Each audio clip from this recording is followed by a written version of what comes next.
So you want to speak real English, right? Not just textbook old-fashioned English, but real English that real speakers use in real life?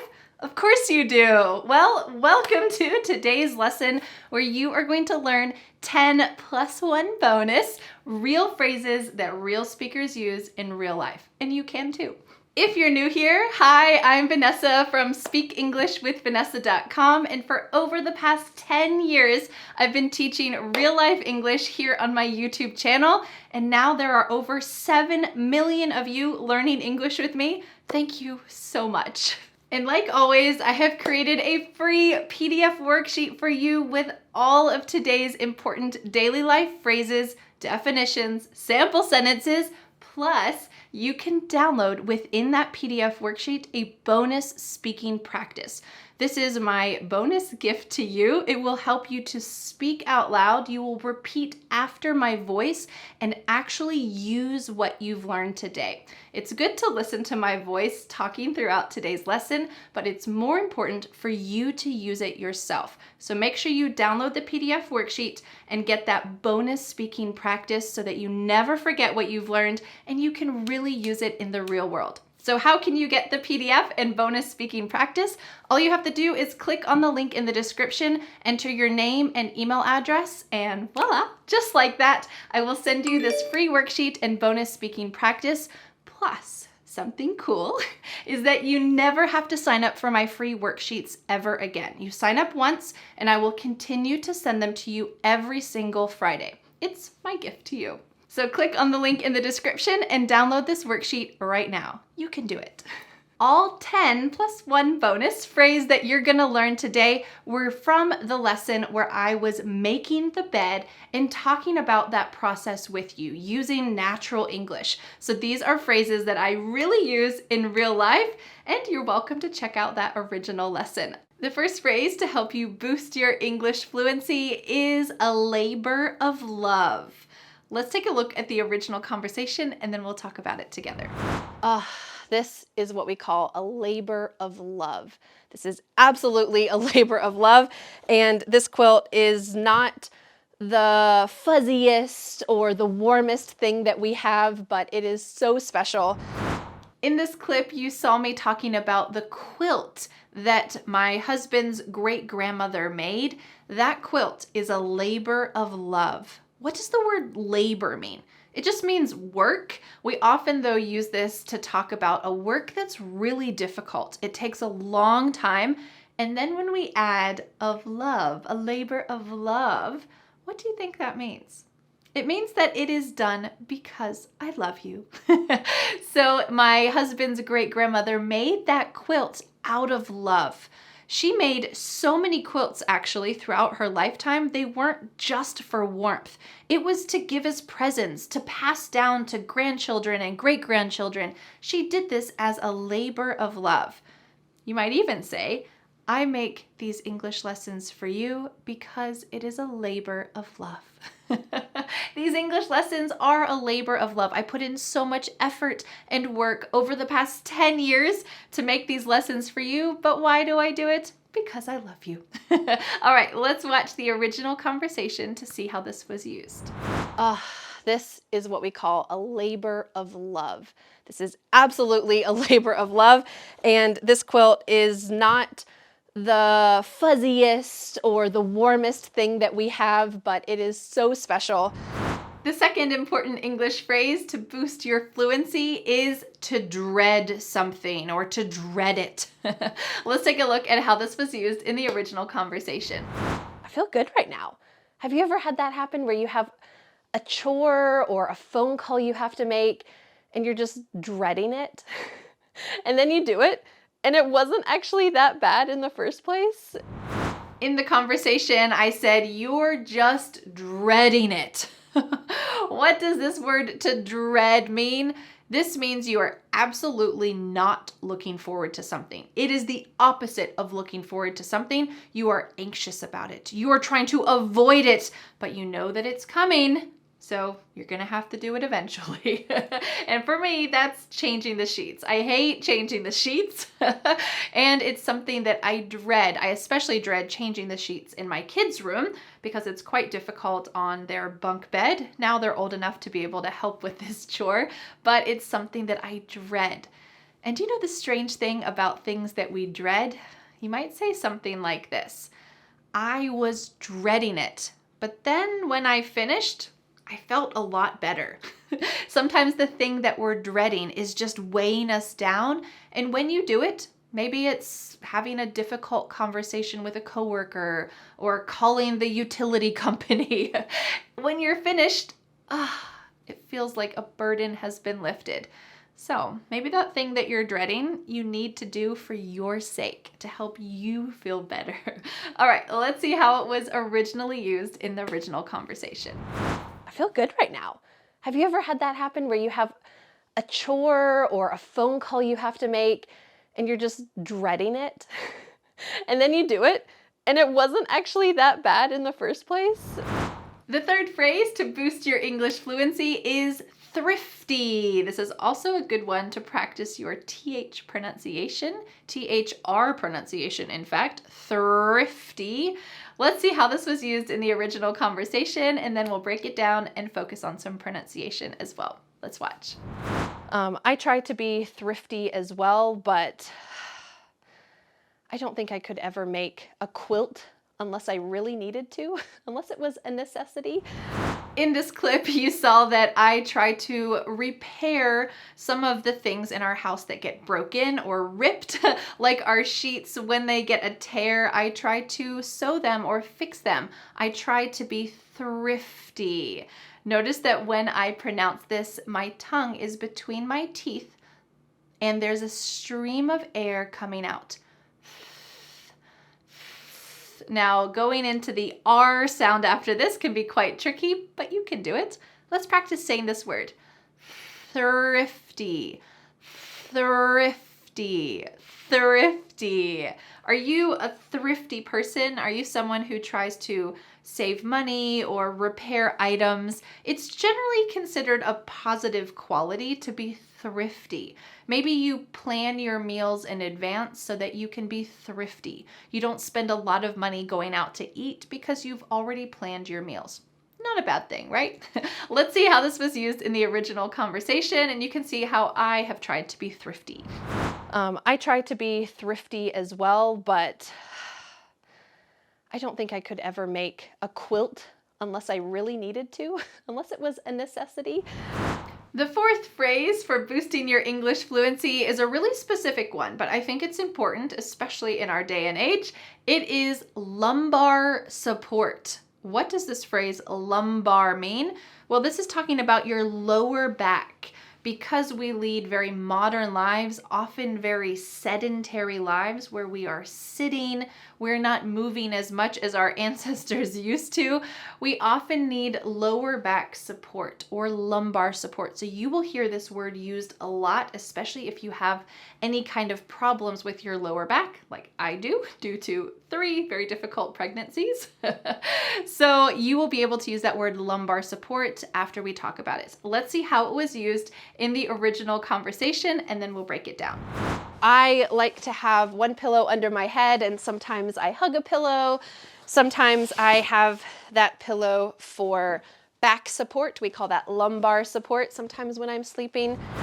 In this clip, I was showing you a pillow that I keep on my bed, and I often keep that behind my back for lumbar support. Sometimes I put it between my knees or I hug it, and it helps my body have better posture when I sleep, and it helps my lower back. Especially my last or 3rd pregnancy was very difficult, and it hurt my body a lot, and I need that kind of support when I sleep. Maybe you do too. We could also use it when we're talking about other items. You might say, this office chair has great lumbar support. If it has good support for your lower back, that might be a selling point that you see when you're purchasing an item like an office chair, for example. All right, let's take a look again at how this was used in the original context.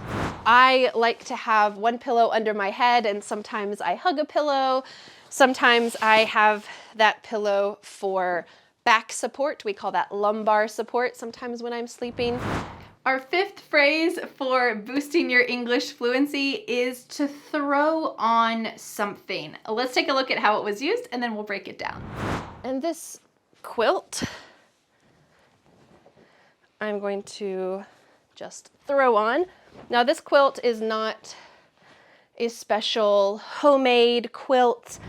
In this clip, you heard me say that I'm going to throw on the quilt. We know the context already is the bed, so I don't need to say, I'm going to throw the quilt on the bed, or I'm going to throw on the quilt on the bed. We don't even need to say the bed because you already know the context, but what about this key phrase, to throw on something? You get the sense that it's quickly, without much thought. It's not extremely careful. It's just my bed. I don't really care if it's perfectly even, if it's tucked in. That's not my style of homemaking. So I said, I'm just going to throw on the quilt. But we can use this phrasal verb to talk about clothes too. Let's imagine that you're just going out for a walk, but you look outside and it looks pretty cold, so you might say, oh, I need to throw on a sweater before I go out. You're not carefully looking at all your clothes. What should I wear? No, you're just grabbing the closest sweater and putting it on. It's not a very thoughtful thing. I'm just gonna throw it on. For me, that's most days. I'm not very thoughtful about my clothes. Most days, I just throw on some clothes and go about my life. What about you? All right, let's see how this was used in the original context. And this quilt, I'm going to just throw on. Now this quilt is not a special homemade quilt. The sixth phrase to boost your English fluency is to tuck it in. Let's see how this was used and then we'll talk about it. All right, that is good enough for me. Usually I'll tuck the corners in so that they don't get messed up too much. In this clip, I was talking about tucking in the corners, but you can also just say, I want to tuck in the sheets so that they don't come loose in the night.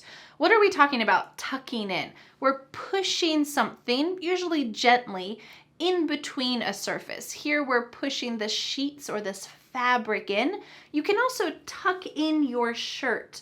A lot of times when you're having a more formal event, you might tuck your shirt into your pants or into your skirt. So you could say, I need to tuck in my shirt. So you could tuck in sheets, you could tuck in your shirt, you might even tuck in some paper. If you have a folder and there's some papers loosely sticking out, you might say, I'm going to tuck it all in. This is less common, but you might hear this referred to for something that's not fabric, for something that's paper like this. All right, let's see how this was originally used so that you can use tuck in when you need to tuck in your shirt or tuck in your sheets. Let's watch. All right, that is good enough for me. Usually I'll tuck the corners in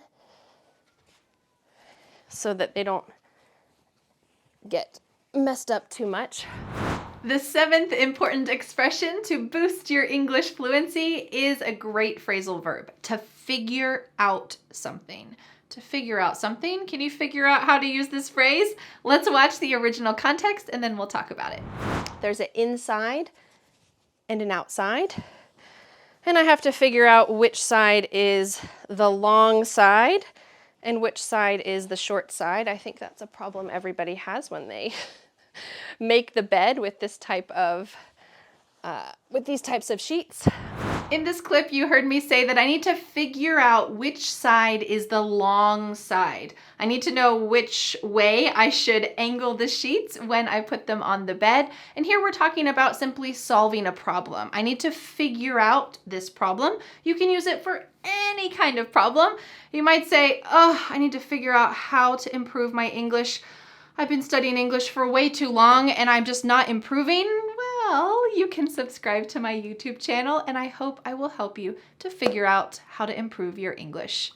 That's why we're here, right? All right, let's see how figure out was used in the original context one more time and listen carefully for it. Let's watch. There's an inside and an outside. And I have to figure out which side is the long side and which side is the short side. I think that's a problem everybody has when they make the bed with this type of, with these types of sheets. The eighth important expression for boosting your English fluency is a very fun one. It is a stickler, or to be a stickler for something. Don't forget that L in there, stickler. Let's see how this was used in the original context, and then we'll talk about it. So let's take all these off. As you can see, I am not a stickler for matching sheets or matching pillowcases. In this clip, you heard me say that I am not a stickler for matching sheets. I use whatever sheets we have, and I don't care if they're matching. So what do you think a stickler is? If I'm not a stickler, what is a stickler? It's someone who cares a lot about details or rules. It's quite strange because in my personal life, I'm not a stickler for many things. I'm not a stickler for matching sheets. I'm not a stickler for matching pillowcases. But in my professional life, as your English teacher, I am more of a stickler. I am more careful about details and rules when I am teaching you English. But in my personal life, I'm not much of a stickler for many things. What about you? Are you someone who's a stickler for some things and not for other things? Let me know in the comments. What are you a stickler for? All right, let's watch how this was originally used, and you can see how I used it. So let's take all these off. As you can see, I am not a stickler for matching sheets or matching pillowcases. The ninth expression to help you boost your English fluency is another phrasal verb, and it is to put it off, or to put off something. Let's take a look in the original conversation to see how I used it. It's a good idea to change your sheets every now and then, and it's something that I put off. I should do it probably every other week. That's the goal, but I put it off. Can you guess what I often put off? Yes, I often put off changing the sheets and making the bed. It's just not something that I enjoy. And so I often say, I'll do it tomorrow. I'll do it this weekend. I'll do it later. And I often forget about it. So it is something that I dread doing, and that means that I put it off. Notice that this phrasal verb is often split. I split it here with the word it. I put it off. And when we pronounce this, the T at the end of put is going to change into a D sound in American English. Listen when I say it. Put it off. Put it off. In fact, both T's are going to change to D's because they are surrounded by vowels. This is one of the key pronunciation points of American English. It's what makes American English different from other types of pronunciation.